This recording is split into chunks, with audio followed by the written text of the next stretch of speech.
We're going to the NFL. Now, me and my partner hit this up a few times, but it seems to change from time to time. So now we all already know that he dropped the 14 M's to sit out for the season and wait for next year. That's established already. The thing is, what I didn't know was how Pittsburgh was going to take it. And I heard Big Ben today. Big Ben said he texted him. He didn't reply. He wished him best of luck because that's how Big Ben do. You know what I mean? He give him that respect like that. And I just felt Le'Veon could have hit him back. But, you know, we don't really know what happened. But I'm going by what Big Ben said. I think Pittsburgh already knew he wasn't coming back. So that's why the way they inserted James Conner, they're going to live and die with James Conner.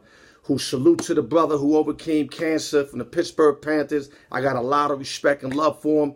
But I just think that this is just a little too much for him just coming out the gate, man. And if anybody could do it, it will be James Conner. But I just think that it's just too much to have on his back. Though Pittsburgh got a lot of weapons, and they know from Juju to Antonio Brown, McDonald, Jesse James, and Conner himself. I understand that. But if they're going to win a Super Bowl, which I didn't think they were going to win with Le'Veon, but with Le'Veon, to me, it was a better opportunity to win it with Le'Veon. With Conner, it's just not going to happen, and y'all going to see come playoff time how, like, when they don't have a back to really come out the field and catch those passes that Le'Veon was catching, and not to mention he's a great blocker for Big Ben when they send them blitzes in. And, you know, Conner, he's tough, but he's short. Le'Veon's kind of a tall guy. He actually can meet up with them linebackers and get them out the way. So, you know, salute to Le'Veon for keeping his word, standing tall, holding his guns down, and he's going to sit out the season. He's looking for that $100 million contract. I know for sure there's 3 teams interested in him. I mean, it's going to be more than 3 teams, but the 3 top teams right now that I heard were the Green Bay Packers. Wow, him and Aaron Rodgers would be bananas, man. You get Le'Veon and Aaron over there, that could be dangerous with a couple of receivers. Then you got the Tennessee Titans, which I don't think is a good fit because, you know, they just picked up Lewis. You know, they got Henry over there. So I don't see that happening. But I do see the Texans can happen also with Deshaun Watkins, Hopkins, Demaryius Thomas, and then you throw Le'Veon in that mix. That could get real crazy in Houston if that can happen. But I think the best fit would be Aaron Rodgers because, you know, coming off Big Ben, you don't want to kind of go backwards with a quarterback. Not that Deshaun's bad, but he's no Ben Roethlisberger, and Aaron Rodgers is a definitely upgrade. So salute to Le'Veon Bell. Now I'm going to the NBA. I seen this video that my boy Steven Jackson, a.k.a. Jax, put up talking about the league is trying to boycott Carmelo Anthony. And he ain't with that.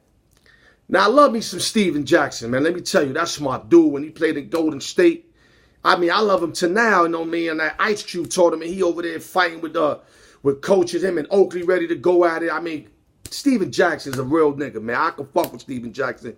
He a thug, man. I mean, he get it popping. You know what I mean? But we're not talking about that.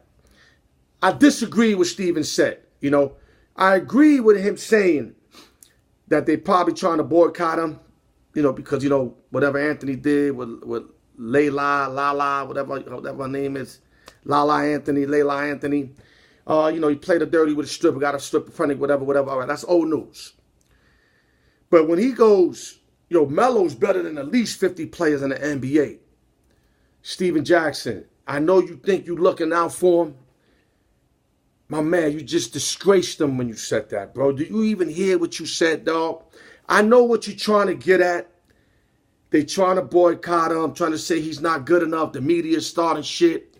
I get you. But when you say he's better than at least 50 NBA players, when there's probably at least 400 to 800 players, I don't know the exact count. It's about maybe 15 per team times 32, whatever that comes out to be. You're not looking out for him by saying that, dog. Especially someone who was top 50 like 5 years ago. Top 50. And I think at his best, he probably was top 20 in the NBA, you know, in that era. I mean, not all time. When he was playing and he was with the Denver Nuggets and he was mellow, you know, coming out of Q's, you know what I'm saying? But to say he's top 50, dog, like, to bottom, like he ain't the worst, there's 50 players worse than him. You're not looking out for him, dog. Like, I know what you're trying to do. You're trying to step up for him. That's your boy. But you should have went a different route. You should have just said that he could be, you know, a great bench player. And they don't have to push him out the league. Because you could even use guys like, you know, you got Vince Carter still in the league. You know what I mean? You got Shannon Fry still in the league that, you know, they in their 30s plus. I'd rather you had went that route. You know what I'm saying?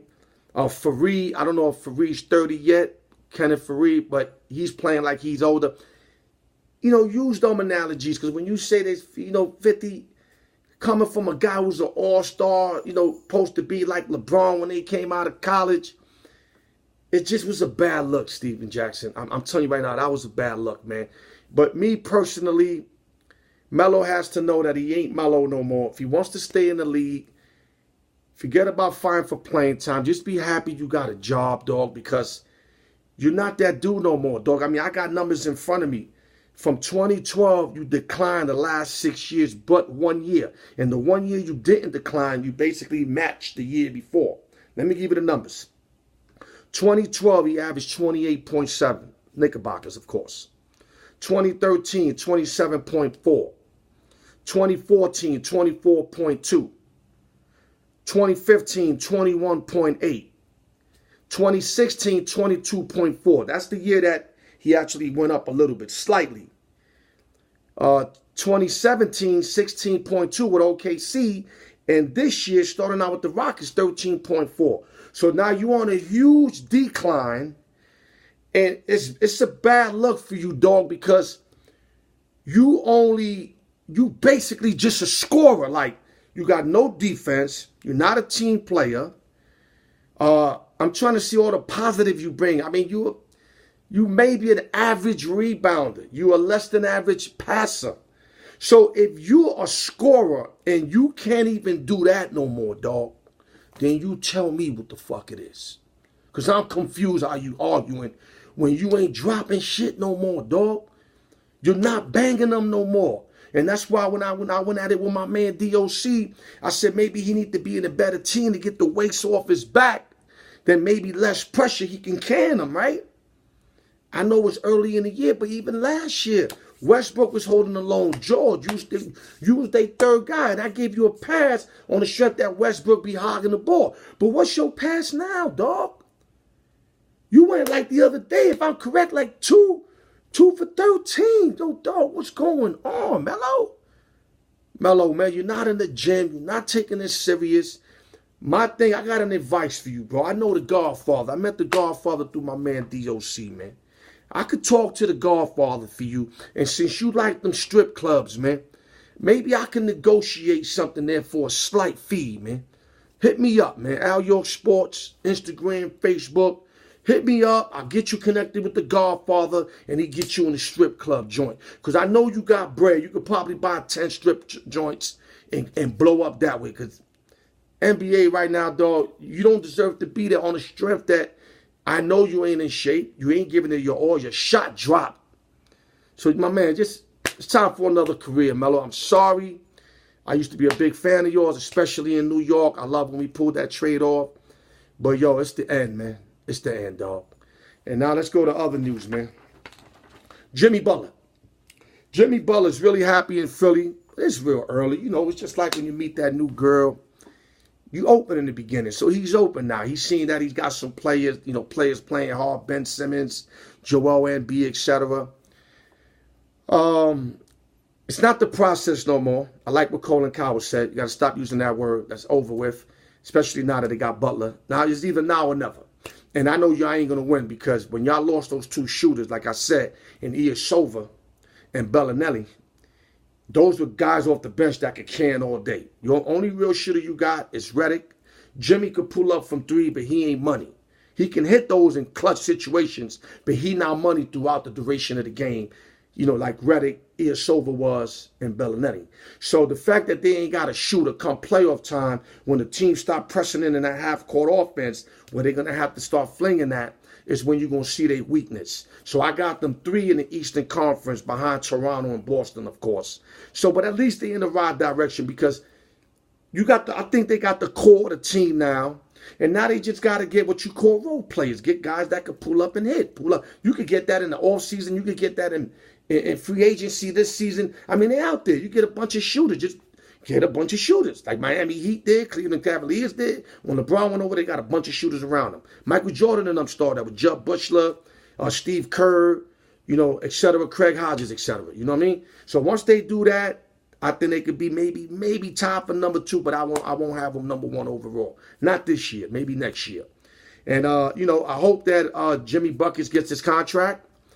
He's a real good player. I hope he don't bring no drama over there. I don't think he's going to bring no drama over there. I think he knows he's in basically his last good situation, because after this, nobody's going to trust him. Because right now, how better can it get for Jimmy Butler right now? You were the team where right now, when you was in Minnesota in the West, you didn't even make top 8. Even with you over there. So now you in the East, you immediately go to number 3, possible number 2. So you don't fuck this up, Jimmy Butler. You in a great situation. Do your thing. Get your money, though. I want you to get your money, man. Salute to Jimmy Butler, man. Now, last but not least, we're going to Dub Nation. I didn't know this video was going to take so long, but I got to give it to y'all. There's a big issue. Other day, Draymond Green, Kevin Durant went at it. You asked me. I think this was anger that was hold for a while for Draymond. I think Draymond's starting to feel that KD's getting too comfortable over there in Dub Nation, which is understandable. MVP in a chip, 2 chips in a row. Without Durant, they don't win those chips. So I understand if Durant is comfortable, why? But Draymond's good hood, man. Like, Draymond don't get enough respect. Like, somebody was saying that he's the odd one out. Matter of fact, Colin Coward said this. I didn't like this. Let me tell you something, Colin Coward. You need guys to do the dirty work. Draymond's your dirty work guy. Just like Dennis Rodman was the dirty work guy for the Chicago Bulls. And he was as important as Scottie Pippen. Maybe not Jordan, but as Scottie Pippen. So Draymond, to me, is as important as Klay Thompson. Maybe not Steph, because Steph is that good. And, and KD, that could be suspect. But he is as good. Because what he does, his picks. He hits big shots from time to time. He crashes those boards. He picks on the best player on the other team. He's Mr. Dirty Work. And I'm telling you right now, I can see a scenario where one of them are going. And I think it's going to be Draymond. I'm going to tell you why. Because if Draymond leaves, they're going to have to make Boogie Cousins the next Draymond Green. Where Boogie's going to have to do all the dirty work, which he's capable of. I don't know if he wants to do it because he was falling in love with the 3 before going to Dub Nation, and he's going to fall in love more because they all shooting 3s. So he's going to be shooting 3. He needs to get out that mindset. If they let Draymond go via trade, because they might have to do something, because KD got disrespected in that locker room. I can see it in this interview. It got real in the locker room. Draymond didn't get suspended for no reason. And it wasn't what he did on the court. It was what happened in the locker room. And if you know KD don't like drama, man. He don't like drama. He ain't with that. And he knows what he's worth. So if Draymond's still on that team, he boating. I'm telling you right now. Now, he got no reason to boat beside that Draymond situation. But that will be enough to get KD out of there. Trust me. So if you the Warriors brass, you got to deal Draymond to keep KD. But then you tell KD, if we deal him, can we re-sign you long term? Because you don't want to lose both of them. Because if they trade Draymond, then KD bounces on them, then they're going to be fucked. So if you're going to let go Draymond or trade him, you have to make sure you re-sign KD. Because I don't think, from what happened yesterday, they could pretend that didn't happen.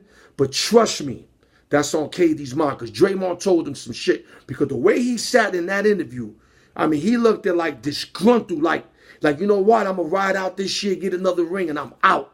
That's the impression I got. So you know what I mean? That's what it is. Alyork Sports, East Coast, West Coast, Vegas strong always, LES to the death. Salute to the pickup show, my man DOC. Now listen, all because we ain't coming back to February on our Thursday shows, doesn't mean that we ain't working. No. I mean,